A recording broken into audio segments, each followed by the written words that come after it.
Welcome to Doctrine and Devotion, the podcast that explores Christian faith and practice from a Reformed Baptist perspective. My name is Joe Thorne. I'm the lead pastor of Redeemer Fellowship in St. Charles, Illinois. And I'm Jimmy Fowler, executive pastor at Redeemer Fellowship. We are back. Back. Yeah, we took a week off. It was nice. Yeah. I mean, I missed you. Yeah. Well, I don't know how you missed me. I saw that you were hanging out with other people like the Barreras. Well, yeah, I mean, other you people at the church, but, you didn't invite me over. Whatever. You would have said no. No, I would have come over. It was a last-minute invite. Yeah. Listen, I am super flexible with last-minute invites.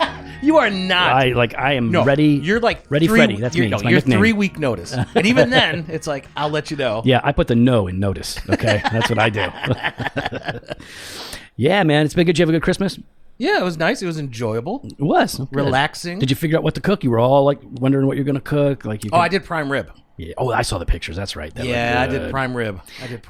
Jimmy sends me on the pictures of smoker. him prepping and stuff, and then I start texting him back like, "Are you sure you're doing that right?" I do that to my wife. Oh. Cooks do not like that. They object. So I also then, since you talked about it, I made it for the Barreras and Earls last night. Yeah. So I had accidentally. I miscalculated, and I bought 2 rows. Okay. And as I'm going through it, I'm like, I only need 1 for Christmas. Right. That's plenty. And actually, there was tons of left. I ate a lot of leftovers of that. Yeah. Thanks for bringing me a little. And then I was like, bag. all right, well, we got to cook this other one. Yeah. It's got to get done. So just invite Michelle. Just invite people over. They could. I don't even Invite your least favorite people over. Start with them. They don't have to even stay. Just cook it and give it to them. Just give it to them. Go. Just go. And so it was good, enjoyable, and no leftovers on that one. Nice. So now I feel good. Good. I've been waiting. I've been super eager. So Oh gosh, are you really doing this? What? No, I'm just. Did you bring my present? I knew it. What? As No, soon I as you just- said I- I'm super eager. I was all excited. I thought because like last, I gave you your Christmas present, and this I thought would be the time. I don't see any. I see you got the present I gave you right Yes. there. It looks really nice. I carry with me everywhere I go. All right, that's fine. I wasn't expecting it. I just kind of thought maybe. Wow. It's fine. No, you got it's me fine. on that one. No, it's Well done. Well done. okay. So we're really excited for this new year. Are we? I am. Aren't you excited? No. I'm sorry. I'll be more specific, and I was going to be. We're really excited for this new year as Redeemer Fellowship, entering into like the changes that God's leading us to, and all the stuff. So like that stuff's exciting. Yeah, but it's 2022. Yeah, TOO. Did you see that one? Yeah, That one's overplayed. yeah, but it's still true. Could be. In a lot of ways, it's gonna be. I still think people are starting to. They are. People are starting to. Even like what was it, Shepard, man? That guy, that Fox News guy. Yeah. Oh, really? Fox News. No, he was like, "Look, guys, I follow all the rules, vaccinated, all this, blah, blah, blah. I'm done talking about it." No, and Shepard's probably a bit more centrist. He leans a little bit more liberal. Yeah, than the rest of the people. Correct. But it was just, I'm finding a lot of people like leaving news stations. It's just interesting to see people from not just one sector of our culture say, "All right, guys, it's getting a little overplayed, little Now ridiculous. listen, It's getting a little ridiculous." I'm not a doctor. I'm just going to put that out there. Okay. I'm not a doctor. Not a doctor. Not a doctor. But so far, 100% of those in my sphere that have gotten COVID or Omicron, Yeah. have all been vaccinated. Yep. Yeah. I've not yet. And again, this is just, and it might not be for a number of reasons. Some of them may have already had it before, and it's a much lesser, so they don't even go get checked. It could be all that. Yeah. I'm not a doctor, but yeah, it's anecdotal, and that's fine. Like I have the same basic experience. I think what the vaccines do seem to do is they lessen it. Yeah, it's like you don't have as many deaths when you're among the vaccinated as you do in the unvaccinated. But yeah, you have a lot of people are getting. Getting COVID and spreading it around. But I again, not a doctor, and I have no data. Not a researcher. Not a researcher. Not a scientist. I've got no not data. A smart guy. Well, what? I'm smart. Oh yeah, of course. I'm street smart. Street smart and common sense smart. You're suburban smart. You grew up in the suburban streets. The street suburbans. Yeah. Suburban street smart. I'm triple S. What was I gonna say? I don't know. I stopped listening. Oh, I wonder have we finally reached herd immunity, kind of a thing. Yeah, well, it's not immunity, but maybe not immunity, but herd everybody's exposure. going to get it. I think everybody's going to get it, and we're just going to have to deal with it. And again, listen, I'm not a guy that like dismisses it. Like I don't think like, hey, just ignore it. It's not a thing. It's a thing. People get sick. People die. And you had a pretty bad bout. I had a pretty bad, but this is something that we're going to have to become. We have to get used to it. I mean, people die from the flu. I'm not saying they're the same thing. I'm saying we have thousands and thousands of people that die every year from the flu. And it's not that we're okay with that, but we have to deal with it and find ways of dealing with it. And we're going to have to do the same with this. And I don't know that the mask thing is really silly. I think people are starting to understand that. But was it American Airlines or Delta? You know what? I'm not going to say which airline. There was a big thing about American and all the people they let off, yeah. Oh, no, I was thinking there was one airline CEO that came out and was like, the mask thing is not worth it. Yeah, that probably was not American then because they just No. That's why I was really shocked. It was one of those, like, it really shocked me. No, sorry, it wasn't. It was Southwest. It was Southwest Airlines. Of course. Republican Airlines. That were like, yeah, it's kind of like... Because I remember they told us at the beginning, like, those masks aren't the real... Like, it's N95 is the mask. Yeah. You know? Yeah, the masks that everybody's wearing, like, they're decorations. That's what they are. Listen, I wear a decoration. And nobody... Like, around... In our area... All the stores have the signs up, masks required. Yep. And they don't enforce it. And because like on a number of occasions, I don't have a mask and I'll go in and say, hey, I'm sorry, I don't have a mask. Do you have one that you want me to wear? And they'll go, don't worry about it. Yeah. Whether it's a chain like Subway, Binny's. And I've talked to the management, they said like, no, corporate has told us, keep the signs up, don't enforce it. Just don't even worry about it. And I was just somewhere today that shocked me. I was like, whoa, like they're not saying a thing to anybody, and there's a bunch of people that are not wearing masks. They just don't seem to care. It's only been one place that I've actually had someone say something, and it was a restaurant over in Naperville. And so we've been to that restaurant. I can't... Maison Sabrica, remember that? You're talking to the wrong guy. No, I don't go to topless places. First of all, that's weird. First Where of all, are you going? It's tapas. Okay, well, I don't know. I care what it's called, but you shouldn't go to that kind of a place. Anyways, you've been there with me. Oh, okay. So yeah, we went there for like a elders dinner one time. Okay, yeah. And that was the only place, like, I walk in, and they're like, could you put your mask on? I'm like, I'm really sorry, I don't have one. And they had them. We put them on. It was fine. for 50 feet, and then you can take it off. And then, they put us in, like, the back corner. Yeah, well, there are other reasons for that, probably. You know. Joey. What? I'm just saying, they're probably crowded. But my point was they're probably crowded. They were not crowded. Okay, well, then there were probably other factors involved. And, you can be scary looking. Oh, really? You're a big guy with a big beard. With my wife and 3 kids. Yeah, and that's why the cops always ask if are they safe.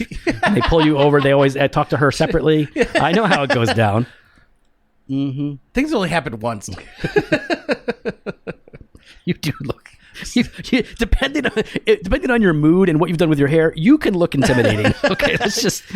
Yeah, my hair is like this accessory to like my emotions. Yeah, my emotional state. Yeah, you look like one of the. Oh, you know what? You look like one of those people on Lost that were living on the island, but like not the plane crash survivors. Yeah, you're like the others. The others. Yeah, you like the others. You look like the others. I look like the others. You know, when they were wearing all their fake clothing and everything. All right, listen, we're going to talk about something that bores Christians, I think, universally. We're going to talk about something that most Christians do not want to go to. And the ones that really want to go to this thing, they're usually the people you don't want to go because they cause all kinds of trouble. I'm just thinking from my history. I have had that experience. Yes. People that love members meetings, business meetings, whatever you want to call them. Sometimes those are the people that wind up taking up a lot of time unnecessarily. But if you're a good church, a healthy church, I think you're going to have some members meetings. Yep. And if you're a Baptist church or a congregational church, you're definitely going to be having them. And they don't have to be terrible. Nah, they don't have to be. Man, I used to have to go to these meetings, and it was just brutally long, tedious, tiresome, boring, frustrating, and and there was no drama. It was just painful. Yeah. So we've got 14 ways that you can improve your members meetings. Oh, here we go. Let's talk. Well, why don't we break it down? Okay. Do you want to break it down into, 3 sections? Before the meeting happens. That sounds, and maybe probably during the meeting. We'll have to cover that. How about maybe after the meeting? 3. That's it. 3 points. Those are our 3 points. Obviously Baptist. Those are our 3 points. Let's go with that. So before the meeting, before you even have your meeting, before you start planning your meetings, what are some of the first things we need to do? Well, I think one of the first things is because people have this, maybe there's some people that might have an unhealthy understanding of what the church meeting is. And I think for others... or unhealthy experiences. Unhealthy experiences. And I think for others, because they've had no experience. Yeah. Right? I think it's good to clarify the purpose of the members' meeting.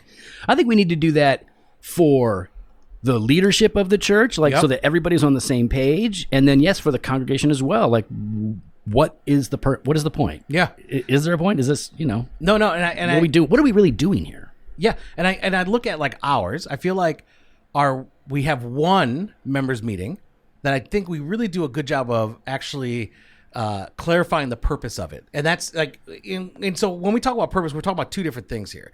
So one is what we should be doing continually is the overall understanding of the purpose behind a members meeting, right?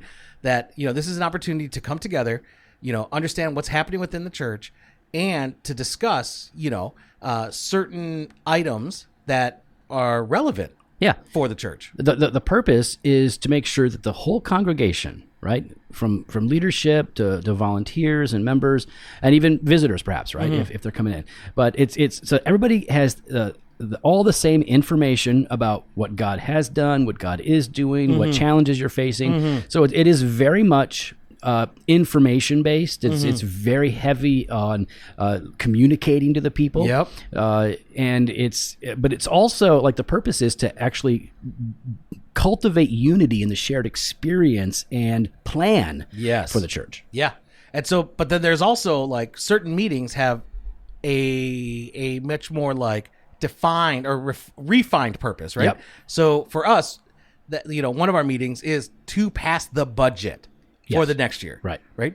And so I think so each meeting might have separate other different things that you want to have, that are really prevalent based upon the flow of the life of the church. But, one meeting for us specifically this is a budget meeting. That's what we're focusing on here. And listen, we got these. There can be many more points than 14. Yep. And there's a ton of articles out there that cover these things and other things. We're only hitting a number here that we wanted to hit on. And we're not the best at this. Like, we're still improving. We're still making some changes. And we're 14 years into a church. And it's like, we're still kind of learning what to do and what not to do. Yeah. All right. Well, another thing that we could do before the meeting is to schedule them in advance. Like, let people know when these meetings are going to happen. Now, some Baptist churches like to have them every month. Why? Yeah, because people love they Robert's rules. That's a whole. Notice that's not on the 14. That's not on the 14. And Robert's rules are fine. It's a lot of churches use Robert's Rules of Order. It's parliamentary procedures to keep order.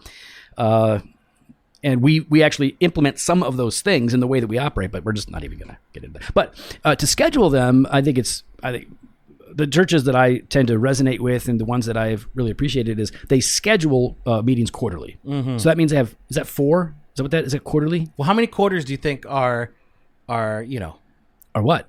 How many? Could be as many quarters as you want. As many quarters as you want. I can fit 25 quarters in my pocket. How many months are in a quarter? It depends on the size of the quarter, I think. I don't really. Are we really? There's 3 months in a quarter. There you go. So 4 meetings a year. Schedule 4. But you can also have special. You can also have special called meetings, right? Yeah. And I think you pull those meetings up when it's needed. You got something big, something you need to talk about. Got to make an adjustment in the budget or something, maybe. Yeah. Well, especially because it is a rare occasion, but then that is one of the items for us that the members vote on. They vote on the budget and the spend, and so that is definitely an open book to them. We don't hide where the money is, where it's gone. No. All salaries are open. It's very all clear. Expenditures. I mean, they're all the salaries and all the expenditures are under one item called private. But you can see what that dollar amount is. And we don't do that. No, we don't do that. We don't do that. You don't need monthly meetings. You don't. But you do need quarterly meetings. I think you need that. It really allows you the opportunity. If you do them well, if they're good meetings, people can get in, get the experience. Listen, people at churches, they want to know what's going on. Yeah. They actually do. If they like the church, if they love the church, they want to know. They're invested in the church. Yeah, financially invested, emotionally invested, spiritually invested in every way. Yep. So schedule those meetings. Go quarterly. Number 3, promote the meetings in advance. What? Give enough time. Yeah, give enough time for people to be ready for the meeting. Yeah, because set a time on their agenda and get it on there. People are busy. Yeah. And like, listen, people are busy. Now, that doesn't mean that it's always a justified busyness, but we are all very busy. Everybody's busy. And if you want them to come, then you got to promote it. You got to let them know, got to telegraph, say, hey, this is coming up. Get ready. Get ready. Like, get ready. And you might want to find a good time to do it. Some places, some churches, like some church plants and some churches, they don't even have their own building. So they're going to have to get creative, either do it right after their service, right there, or they're going to have to find another venue. And do it either on like a Saturday or on a Sunday evening kind of a thing. Yeah.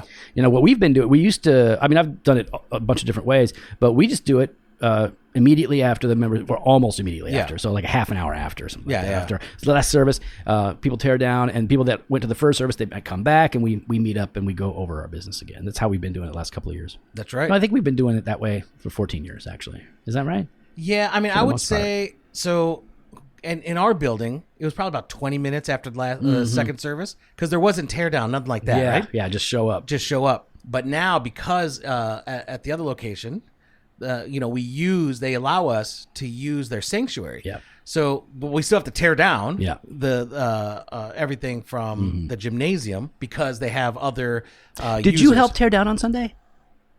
No. You don't normally. Oh, wait, were you there on Sunday? Why are you doing that? I'm just asking. I can't remember. No, I don't think you weren't there. First of all, you do remember because you text me. Why do you do these things? Do you know how many times I've missed church in the last, 20 years? Never. That's not true. No, it's not. It's not true. But as a good friend, I'm not calling you out.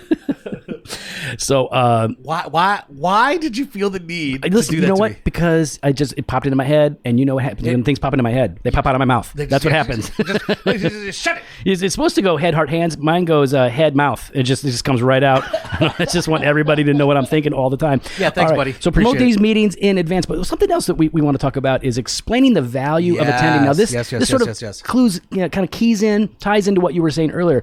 Explaining the value of attending on the regular, but especially around these times. Yeah. Like, because people, honestly, like, we don't have a huge turnout. We had our biggest turnout ever for the last budget meeting because we were making so many changes. Yeah. Which was great. We got more input, more feedback, which is what we want. Mm-hmm. We always hit quorum.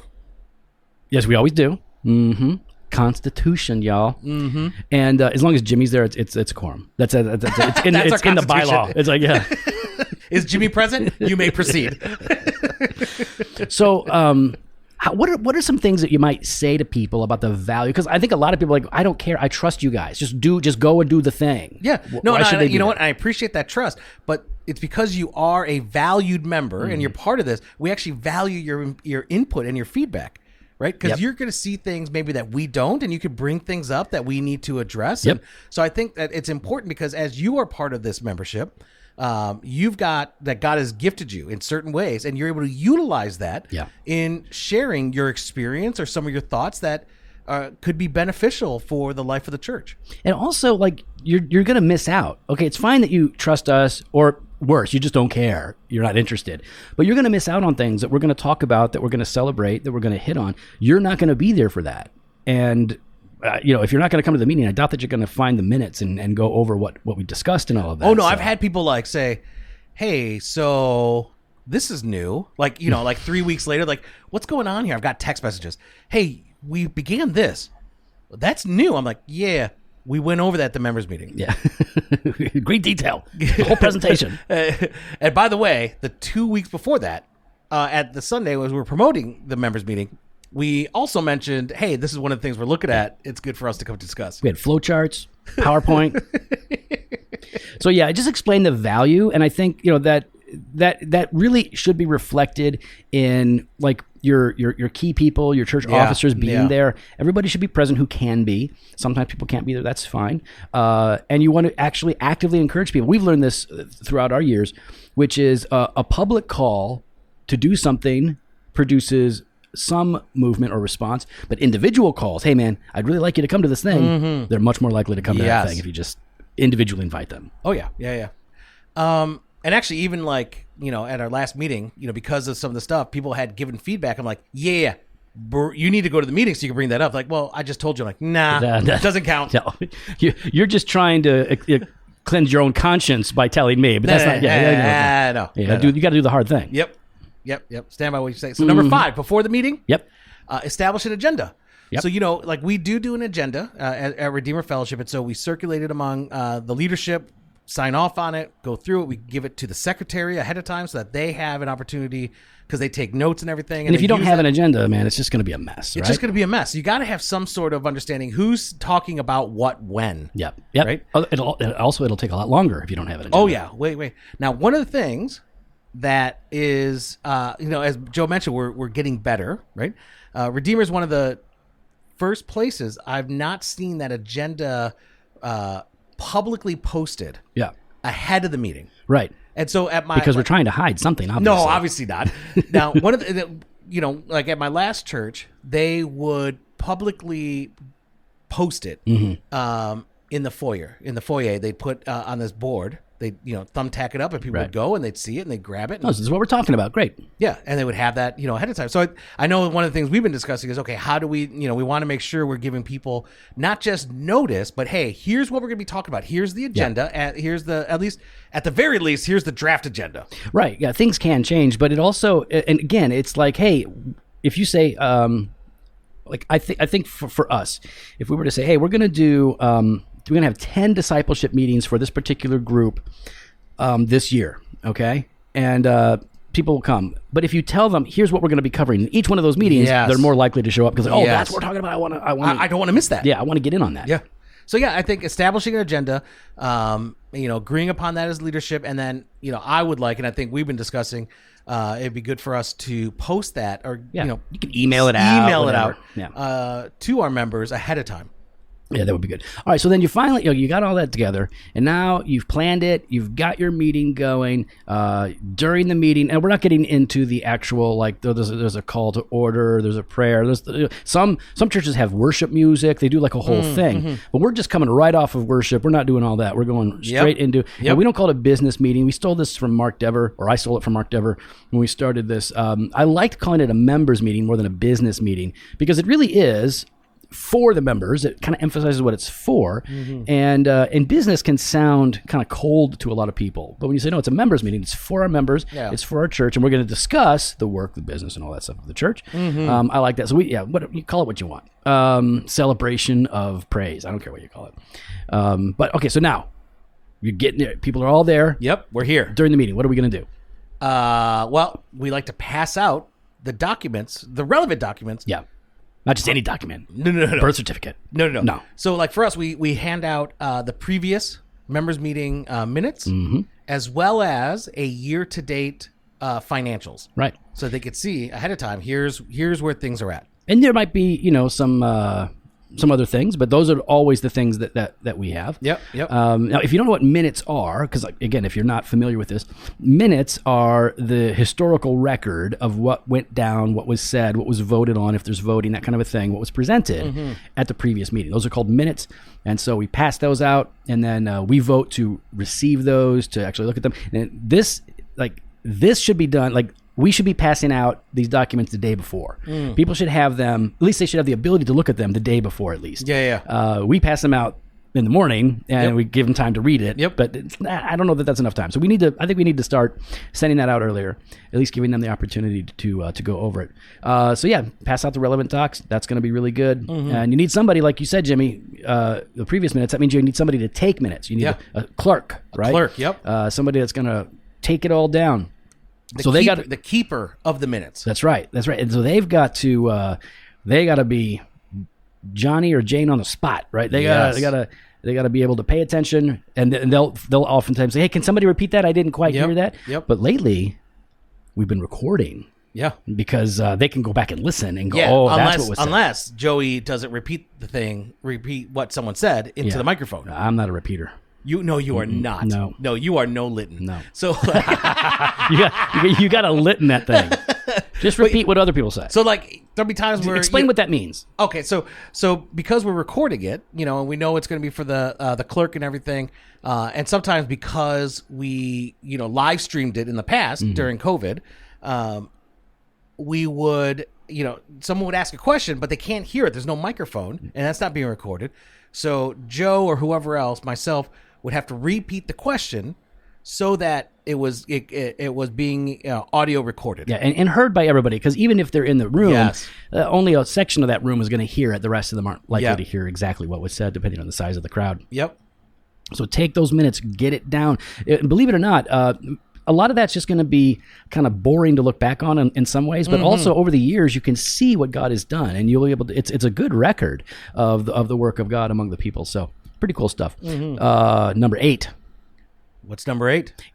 Give a state of the church, or basically summarize what has been happening, what God has accomplished, or what you guys have done, anything of significance since the last meeting, right? So that you're not going over everything from January on every time, but hey, since our last meeting, here's some things that have happened, or here's some things that have come up, and this is what we're working on. This is where we're at right now. You guys know that maybe you have a campaign and you're trying to raise money to fund a mission trip, or maybe you're trying to do a building campaign, or maybe it's not financial. Maybe it's like, hey, we're working really hard to get all of our people plugged into small groups. So here's where we're at. This is the percentage of people that are currently in our small groups. This is really great. Not everybody can go, but you want to give some kind of a state of the church kind of statement since the last meeting. That would be a really good idea to do quarterly for your people to kind of get an update. Where are we at? How are things going? Are we struggling? Are we... what's the opposite of struggle? Thriving. Number 9. Keep the reports brief. Yes. They need to be as long as needed. And nothing more. No. Nothing less. You know what people love in members' meetings? Brevity. They love brevitete. That's right. They, okay, so I had this pastor. He would be like, all right. He would say like, hey, Herman, anything to report? And he's like, nope, you can see the bottom line. That's where we're at. That's all I've got to say about that on the budget. Oh, great. And then the pastor, for 15 minutes, would start talking about all kinds of line items that nobody had any questions about, that weren't particularly important or relevant to anything, just because he liked talking. You know what? I'm going to start talking about the coffee line item every meeting. I'm just going to go, hey, guys, why don't we go to 5216? Line item 5216. Do you know why I have that memorized, Joey? No. Because it's the one that is argued about every year among in budget preparation. Yeah. Well, listen, we're gonna. I don't even know if it's come up, but like, because we used to have we have a local roaster, members of our of our church, and we don't meet in the building anymore, so we don't have coffee at church on Sundays. But we have a lot of meetings here, and we're gonna have even more next year, like during the week. So I told Eric, the guy that runs the coffee business, I said, hey man, we're gonna need to get that going again on a smaller scale, because we need to have coffee for Leadership Lab. We need to have coffee for Deacons meetings. So that's coming back. Yeah. That was really great to not do during budget preparation. I'm not involved in budget preparation. Yeah, I know. But when we ask, hey, we got budget coming up. Well, it didn't occur to me until after. That's when I was like, oh, yeah. So now how are we going to get that? It's still in there. I don't think so. Yeah. No, we moved it to celebrations. Well, then it'll come out of celebrations. There you go. See, it's still in there. I'll let you talk to a different elder. I'm not talking to that guy. I'm not talking to that guy. You're going to talk to that guy. No, he's doing some. He's busy. I don't want to bother him. I don't want to poke the bear. Actually, you know what I think I did? Never mind. I combined them. To coffee and celebrations. See. Because I actually thought that that money was still there. That was my understanding. No, I remember moving it and then but they just made it. Let's just combine it. That's good. That's good. All right. So what are we talking about? Keep the reports brief. Yes. Don't just listen. People, they want to be there. If they're there, they probably want to be there to some degree. Don't make them regret it. Right? Yeah. All right. Number 10. Allow for some questions. Yes. Now there are a lot of churches that'll tell you should never this oftentimes falls under new business. So a lot of Baptist churches will have a new business section, any new business to discuss, and then people will start talking. And then what we do is we said, hey, do you have any questions or concerns for the elders? We're all here. Let's so go. Now's the time. What's on your mind? What's on your heart? And then I typically sort of officiate over all of that, make sure that everybody has a chance to ask their questions or express any concerns or whatever, and they bring that up, and then we talk about it, and that's a good thing. We want to give everybody a chance. Now, it's probably, we don't do this, it would probably be good to say that members meeting is scheduled to go from this time to this time, and it will be done by this time. So that way people know, and that will also help you to move things along. Say, listen, we're running out of time. So we'll have to come back to this. Otherwise, it could, in theory, take a very long time. We have never had that Pastor problem. Joe is going to go ahead and write an email for everybody. I'm good at emails. Is it just as good as your voicemail? You don't even know what your voicemail says now, do you? It's been too long. I have no idea what it says. Pastor Joe's voicemail goes like this. You know what my voicemail says? Oh, yes. It irritates me every time. It irritates me every time. I have it set up, though, right? Yeah. It's like, hey, Pastor Joe, thanks for calling. Go ahead and leave a message. I'll get back to you as soon as I can. Maybe. Yeah, that's true. Yeah, that's No. It literally says that. Yeah. You pause and you go, maybe. Yeah, I probably might not, depending on what it's about. I'm honest. That changed a few years ago. See, I don't know when you changed it, but when I first met you, that maybe wasn't in there. Yeah, okay. And then all of a sudden, 2014, 15 hit. You added the maybe. Yeah. I saw somebody's voicemail. The voicemail was like, hey, it's Joe. Why aren't you texting me like a normal person? Why aren't you just texting me? Like, why are you leaving me? I'm like, don't call me. I might move to that. That might be my next one. Is that going to be your next one? Be. All right. What about number 11?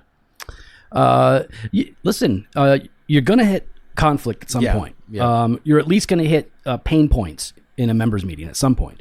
We've had very pleasant meetings for 14 years. Yeah. And we've had, I would say, 2 difficult meetings, and they weren't difficult because people were being difficult. There was just hard issues that we had to work through. And so I don't want to. I think I've only been there for one. Right. Yeah. The first one was like early. Yeah, I was not there at that. That would have been 2011. Yeah, I got here in 2012. So what I would say like this: don't manage the conflict when it arises. Pastor through the conflict when it arises. Dude, sorry, it just dawned on me. I'm almost coming up to my 10-year anniversary. Oh yeah. Hey, should I get you a gift?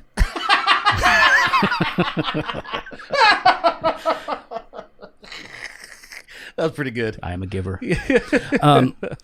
Yeah, so and you look at other articles on, healthy church meetings, a lot of them will say manage conflict well. And I know what they mean. They mean the right thing, but managing conflict sounds like you're trying to control people, you're trying to mitigate exposure. It can, for some people, carry the wrong implications, even if that's not fair or true of you. So think of the episode in The Office called Conflict Resolution. Okay. So managing conflict is like what Toby does, where he just lets people talk, they vent, and then he does nothing with it. Okay, yeah. That's kind of what I think of when I hear managing conflict. Everything you said, plus like, hey, I'm just going to hear you. And do nothing. You felt like you were heard, and now I'm done with it. Yeah, so it's either See, that illustration worked pretty well. That did work pretty well. Yeah, so you do it can mean you do nothing, or it can mean you basically stifle people. Yes. You don't want anything to kind of come out. So pastor through it, right? So, and like I've been in those situations where one in particular early on before Jimmy was here, where we screwed up. We just screwed up as a leadership team. We misstepped, and the misstep wasn't what we did; it was how we did it, and that we didn't communicate well or at all. And so when I like that, it wasn't that we didn't do it. We just didn't do it at all. No, didn't do that thing. And so then on the spot, it was, wow, you could see that people were frustrated and hurt. Some people were crying. Oh, goodness. And I had to go like, obviously, y'all are a bunch of sensitive babies. No, I didn't say that. Joey, I said, obviously, we misstepped here. Yeah. And thankfully, we had some seasoned saints and one lady in particular, Mrs. Beck. I'm about to say, it had to be Mrs. Beck. FYI, we were talking last night because about members meetings, right? And you were talking to some friends, newcomers to the church. Well, yes, some people that have been part of the church, and then others that are new to the church that they came to one members meeting, And did Mrs. Beck say something? Of course. Mrs. Beck she speaks at. She always has something to say. Joey? Yeah. How would you describe? How would you go ahead? Here we go. Ready? Okay. All right. We're gonna go ahead and. Is there any comments, questions, any concerns that people want to bring up? The elders are here. We're all here together. Go ahead. Now's the time. 1,000, 2, 1,000, 3, 1,000. Oh, I guess I can share something. And then Mrs. Beck will give us an update on Clothes Closet, which she oversees or whatever it is. But always great. She never fails to remind me that I went to school with her kid. Yeah. And that she's like, I'm like a mother to you. I'm like a mother to you, Jimmy. Yeah, she taught preschool to a lot of our members. Yes. Like brought them through preschool. So, so she was there that day when we had some difficult things to walk through and had to confess like we didn't do this well and we didn't even realize that till this moment. We're so sorry. And she was like, listen, this is the right thing. They're doing the right thing. I'm for this, but yeah, we should have communicated this. So yeah. No, I love our members. Oh, I love our members. So then number 12 though, part of pastoring people, right, is being transparent. That's right. You don't have to hide it. There's nothing to hide. I don't understand. Jimmy is a transparent. A what? What? It took me a beat. Yeah, I know. It took me a little forced. It was a little forced. but yeah, there's nothing to hide. I don't understand, and even in like churches that have been like, this is an unhealthy church, or like there's leadership, there's some issues here that need to be. It was always transparent. Everyone knew that was probably the problem I had. We all know the problem. No one wants to deal with the problem. Right. But like the being able to be transparent, just be honest, be direct. If you're not being transparent, it's because not defensive. Right. It's because you don't want to be accountable. That's the only reason you're not because you don't want to answer for what you're doing. Yes. You don't want to have to defend it or explain it. You don't want people to know it for whatever reason. This is why a lot of pastors keep their salaries completely on the low. Yeah. They want anybody to know. And as soon as you've got like 3 people on staff, you can just like lump them all together. Like, all this is just staff. And then it includes everything, insurance and all this other stuff. They just try to keep it all secret. Transparency is key. Yeah, it's going to build a lot of trust, especially today after all the church scandals, Mars Hill, Sovereign Grace, all that stuff. Yeah, I mean, money in toilets. In bathroom walls. Yeah, they weren't in the behind the toilet. Yeah, that was you got to keep it somewhere. Mm-hmm. All right, so be transparent, and then number 13. Now this may not be possible for all of you because you're Baptist. Because some of y'all are Baptist. And Presbyterians. Yeah. But have fun. Number 13 is have fun. Have some fun, man. If your people aren't laughing at all, I mean, listen, some meetings you shouldn't be laughing. Yeah. But in general, man, hopefully you're having some fun. There's okay. There's times to just be able to, because I know it's a members meeting, but members, like, there is a sense of like we're a family together. Totally. Right? I think is it 9 out of 10 times, we have some laughter at these meetings because genuine laughter. People are having a good time working through it. What about after the meeting, Jimmy? We're all done. We've closed it out in prayer, answered our questions. Yeah, I mean, I think after the meeting, the minutes and any of the like action items, like it should be shared. Yeah, like we should share the minutes from the meeting, and then even giving a quick report, like quick update. There's, these 3 things that you guys asked about and we're moving forward on. We move forward on them and we'll keep going. Yeah, we got a really good price on a pool table for the pastor's lounge. And okay, we didn't get a great price, but we're still doing it. And I don't think I've ever seen you play pool. Oh, I love playing pool. Really? You know who I beat? Eli. Who has a pool table in their house? Oh, but Rob is not good. No. Oh. Peter. And Peter is good. Yeah, but it was a fluke because I always lose. It's like bowling. I'm no good. I just like doing it. Yeah. So yeah, I'm about to say Peter is good. We don't have any toys here for our pastors. Yeah, I think that's good. Just get it back out there and let people know, hey, this is what you missed. Be sure and come to the next one. It's going to be good. That's right. It's going to be a good time. So there you go. I know members meetings, business meetings, doesn't sound like super fun stuff, but they are important. Yep. They matter. You want to keep your church together, unified, sharing the vision. By the way, you want to cast vision, emphasize what you're all about, hit your mission really hard. Boom. Members meeting. It's a great place to do it. Also a great place to introduce new members. There's a lot more we could have covered, but we only got so many minutes to do this. So there you go. Well, we'd love to hear your thoughts. You can follow us online on Instagram and Twitter @DocandDevo or on Facebook/Doctrine and Devotion. You can head to the website, doctrinedevotion.com. There you can contact us. You can sign up for the email blast or hit up the store, jofostore.com, and grab some gear. We got that fresh pod every Monday and Thursday. We got blog posts and video content over at the website.